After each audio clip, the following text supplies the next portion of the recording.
আমি অরিত্রর কাছে যাব। প্রত্যেকে সময় পেয়েছেন, অরিত্র পাইনি এখনো। অরিত্র খুব নির্দিষ্টভাবে, এটা তো একটা অল্টারনেট বিজনেস মডেল, মানে বাড়িতে বসে ওয়ার্ক ফ্রম হোমের মতন আপনি একটা ন্যারেটিভ সেট করুন, দেশের বিরুদ্ধে ন্যারেটিভ সেট করুন। আমি শুধুমাত্র নরেন্দ্র মোদীর কথা বলছি না, অনির্বাণ তার মনে হচ্ছে হয়তো এটা আমি প্রধানমন্ত্রী নরেন্দ্র মোদীকে নিয়ে বলছি, আমি বাংলাদেশ নিয়ে বলছি, আমি লিবিয়া নিয়ে বলছি, আমি মলডোভা নিয়ে বলছি, আমি বিভিন্ন দেশ, মানে কোন দেশে কি খাওয়া হবে তা নিয়ে বিতর্ক করবার জন্য 150 কোটি টাকা অ্যালট করা হয়েছে। বাংলাদেশে ইলেকশন শুধু নয়, পলিটিক্যাল অ্যাটমসফিয়ার কীরকম হবে তার কনসোর্টিয়াম বা সেমিনার অর্গানাইজ করার জন্য 300 কোটি টাকা। মানে এভাবে টাকা তো মানে উন্মাদ ছাড়া কেউ খরচা করে না, এর পেছনে সিআইএর নির্দিষ্ট কোনো অপারেশন ছিল। এবং আমি অন্য দেশগুলো যদি ছেড়েও দিই, ভারতবর্ষে ইলেকশন বারবার প্রভাবিত করার চেষ্টা হয়েছে, কখনো ইসরায়েলের সংস্থা দিয়ে বা কখনো বিভিন্ন রকম এজেন্সি এনজিও দিয়ে। এটা নিয়ে কথা তো বলতে হবে এবং বাংলার মানুষকে জানাতে হবে সহজভাবে। দেখুন, প্রথম কথা হচ্ছে যে এই যুদ্ধ একটা বড় ব্যবসা এবং দীর্ঘদিন ধরে এই পশ্চিমের দেশগুলো সারা পৃথিবীতে যুদ্ধ লাগিয়ে তাদের অস্ত্রশস্ত্র ইত্যাদি বিক্রি করে এবং এটা তারা ইচ্ছাকৃতভাবে করে। এবার আপনি যে কথাটা বলছেন যে পশ্চিমের রাষ্ট্রগুলো কিংবা ডিপ স্টেট এরা কি কেবল ইলেকশনকে প্রভাবিত করছে, এটা যেরকম একটা প্রশ্ন, এর সাথে আমি আরও আলোচনাটাকে সমৃদ্ধ করে বলছি, শুধু ভারতবর্ষের ক্ষেত্রে নির্বাচনকেই প্রভাবিত করেছে তা নয়, এরা আমাদের দেশের বিচারালয় পর্যন্ত পৌঁছে গিয়ে এমন কিছু ল্যান্ডমার্ক জাজমেন্ট নিয়ে এসেছে যেগুলো আমাদের সিভিল সোসাইটির মুভমেন্টকেও প্রভাবিত করেছে। কীরকম এক এক করে বলছি। আপনি এই যে আলোচনাটা হচ্ছিল যে ভারত সরকার কিছুই করেনি 2014 থেকে, এই কথাটা ঠিক নয়। কেন? তার কারণ হচ্ছে 2016 সালে প্রথম যখন এফসিআর এর রুলসটা ক্র্যাকডাউন করা হয়েছিল, তার আগে যে ঘটনাটা ঘটে 2015 সালে, যে কথাটা বলছিলেন স্যার, যে তিস্তা শীতলবাদের যে এনজিও, সেখানে ভায়া ফোর্ড ফাউন্ডেশন 2004 থেকে 2006 সালের মধ্যে $2,90,000 ট্রানজ্যাকশানের নথি পাওয়া যায় এবং 2016 সালে এফসিআরে এই রুলটাকে ক্র্যাকডাউন করে কেন্দ্রীয় সরকার এবং তখন একটা নির্দিষ্ট এনজিওকে ওয়াচ লিস্টের মধ্যে আনা হয়। সেই এনজিওর নাম হচ্ছে ওপেন সোসাইটি ফাউন্ডেশন কিংবা ওএসএফ। এই ওএসএফের মালিকের নাম হচ্ছে জর্জ সোরোস। এই ওপেন সোসাইটি ফাউন্ডেশন সারা ভারতবর্ষ জুড়ে বিভিন্ন এনজিওর মধ্যে কয়েকশো কোটি টাকা বিনিয়োগ করেছেন। আপনি যে 190 কোটি টাকার হিসেব ইলেকশনের ক্ষেত্রে পেয়েছেন, এই ওএসএফের ইনভেস্টমেন্ট এর থেকে অনেক হাজার গুণ বেশি। এই ওএসএফ এবং ওমিডিয়ার ফাউন্ডেশন বিভিন্ন এনজিও অপারেট করে, তার মধ্যে তিস্তা শীতলবাদ একটা ক্ষুদ্র এনজিও। এছাড়া আরও একটা এনজিও আছে, সেটা হচ্ছে Commonwealth human right initiative, CHRI UK। এই CHRI 2013-14 সালে যাদের ডেটা পাওয়া যায় তাদের অফিসিয়াল ওয়েবসাইটে, তাদের টোটাল যে ব্যালেন্স ছিল 7,337 পাউন্ড, সেটা 2016-17 সালে হঠাৎ হয়ে গেল 1,33,732 পাউন্ড, যেটা প্রমোট ওপেন সোসাইটি বলে একটা ভায়া এনজিও এখানে ফান্ডিংটা ঢুকেছিল। এছাড়া আরও কিছু, এই CHRI UK হচ্ছে সেই অর্গানাইজেশন যারা প্রথম এনজিও হিসেবে সুপ্রিম কোর্টে ইউপিএসসির এই যে আমাদের প্রিজন রিফর্ম এবং পুলিশ সিস্টেম রিফর্মের জন্য একটা মামলা করেছিল এবং সেখান থেকে একাধিক মামলা করেছিল।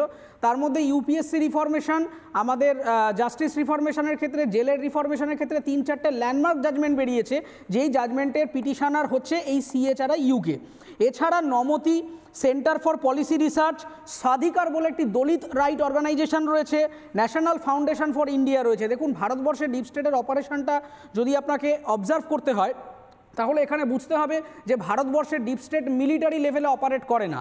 যেটা পাকিস্তান কিংবা অন্যান্য জায়গায় ডিপ স্টেট কথা বলে সরাসরি সরকারের প্রতিনিধিদের সাথে, আমলাদের সাথে, যেহেতু এখানে সেইটা খুব একটা খাপ খেলতে পারে না, সেজন্য প্রচুর এনজিওর মাধ্যম দিয়ে শাখা সংগঠন তৈরি করেছে। আপনি ঠিক সেই জায়গাতে অরিত্র, জাস্ট 10 সেকেন্ড আমি ক্লোজ করছি। আমি তোমাকেই জিজ্ঞেস করব, আর তুমি বলে নাও, তারপর আমি ঠিক 20 সেকেন্ড পরে জিজ্ঞেস করব। হ্যাঁ, মানে এইখানে এরা যেটা করার চেষ্টা করে, আপনি যেটা শুধু নির্বাচনের মধ্যে সীমিত করে দিচ্ছেন, আমি আরও এক ধাপ এগিয়ে বলছি, বিভিন্ন গ্রামগঞ্জ মফস্বলে এই এনজিওগুলো ছড়িয়ে গিয়ে ভারতবর্ষের যে সমাজ ব্যবস্থা, ধরুন হিন্দু সম্প্রদায়ের মধ্যে তারা মানুষের মধ্যে হিন্দু সমাজ সম্পর্কে ডাউট তৈরি করছে, মুসলিম সম্প্রদায়ের মধ্যে মুসলিম সমাজ সম্পর্কে ডাউট তৈরি করছে। এইটা করে আমাদের যে নেশন স্টেটটা তৈরি হয়েছে, অতএব একজন হিন্দু হিসেবে আমি একজন হিন্দু সমাজের প্রতি আমার যে আস্থা, একজন মুসলিম হিসেবে একজন মুসলিমের তার যে সোসাইটির প্রতি আস্থা, সেই আস্থাটাকে ভেঙে দিয়ে একটা অ্যান্টি স্টেট কনসেপ্ট তৈরি করছে যে এই মুহূর্তে ভারতবর্ষে যে জাতিসত্তাটা রয়েছে সেটা ভারতীয়দের জন্য নয়।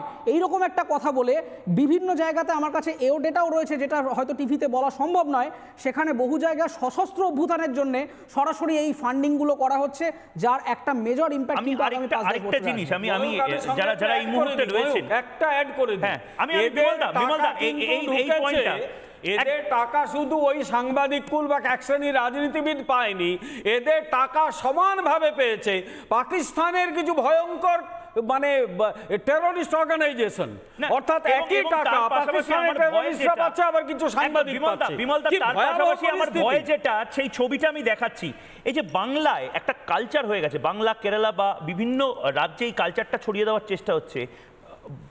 এই ইলেকশনের সময় ভায়োলেন্স, অর্থাৎ এই হিংসার ঘটনা, বুথ দখল করা, ইভিএম লুট করা, মানে কোনো একটা কিওটিক সিচুয়েশনটাকেই নর্মাল করে দেওয়া। এবং বারবার আমি বলছি, এই যে ইলেকশন স্ট্র্যাটেজিস্টের নামে, ইলেকশন মেকওভার আর্টিস্টের নামে, ভোট কৌশলীদের নামে এদের কাছে আবার টাকা আসছে না তো বিমলদা? না ময়ূক, আসলে যেটা একটু আগে অরিত্র বলল, এদের পলিসিগুলো না খালি চোখে বোঝা যেত না। এরা তো ঢুকছে জনসেবার নাম করে, এবার সেই টাকাটা বিভিন্ন মানুষকে দিয়ে ছড়িয়ে তোমার সমাজ ব্যবস্থা সম্পর্কে তারা প্রশ্ন করছে, কোথাও হিংসায় উস্কানি দিচ্ছে, কোথাও মদত দিচ্ছে গোলমাল বাঁধানোর জন্যে, এমনকি সাংঘাতিক যে ইনসারেকশন হোক সেই চেষ্টাও চালিয়ে যাচ্ছে। ফলে এরা যে কোথায় ঢুকছে তা এতদিন বোঝা যায়নি। অনেক দিন যেটা 2014 পরে আস্তে আস্তে ভারত সরকার বুঝতে পারছিল যে গোলমালটা হচ্ছে কোথাও, যার জন্যই যখনই বাইরের ফান্ডিং বন্ধ করা শুরু হলো, এখানে শুরু হয়ে গেল নরেন্দ্র মোদীর মুন্ডুপাত, তেস্তাসিরের মাথায় লোকগুলো নেমে পড়লো। এরা করতে পারে না হেন কাজ নেই। কিন্তু নানা ধরনের কন্টেন্ট দেখার জন্য লাইক করুন, শেয়ার করুন আমাদের ফেসবুক পেজ, সাবস্ক্রাইব করুন আমাদের ইউটিউব চ্যানেল। পাশাপাশি অন্যান্য ব্রেকিং নিউজের জন্য অবশ্যই চোখ রাখুন রিপাবলিক বাংলায়।